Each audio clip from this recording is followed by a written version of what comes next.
Cinema ఎలా ఉందో చెప్పండి. సూపర్ బ్లాక్ బస్టర్ అసలు మామూలుగా లేదు.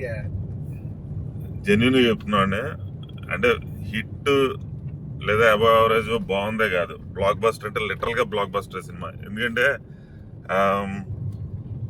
ఫస్ట్ హాఫ్ మన కో డైరెక్టర్ బాబీ గారు మాతో చెప్తున్నప్పుడు అన్నాడు ఆయన అన్నమాట ఏంటంటే, ఫస్ట్ హాఫ్ చూసి అబ్బా చాలా బాగుందిరా సినిమా అనుకుంటారు, సెకండ్ హాఫ్ అయిపోయిన తర్వాత కాసేపు అలా షాక్ లో ఆగిపోయి కూర్చుని ఉంటారు సినిమా హాల్లోనే. లిటరల్ గా నేను అదే చూశాను. ఎండ్ టైటిల్స్ పడుతున్నంత సేపు లైట్ వేసే వరకు మనుషులు కదలకుండా కూర్చుని చూస్తున్నారు. టైటిల్స్ పడుతున్నాయి అయినా కదలలేదు. అదే జరిగింది. సెకండ్ హాఫ్ అద్భుతంగా ఉంది అసలు. ఫస్ట్ హాఫ్ కూడా ఎంటర్టైనింగ్, మోస్ట్ ఎంటర్టైనింగ్ మూవీ అనకూడదు. నా దృష్టిలో అయితే ఓజిని దాటేసింది సినిమా. ఖచ్చితంగా హిట్ కొట్టేసాం. బ్లాక్ బస్టర్ హిట్ కాదు, బ్లాక్ బస్టర్. బ్లాక్ బస్టర్ అంతే. Block buster.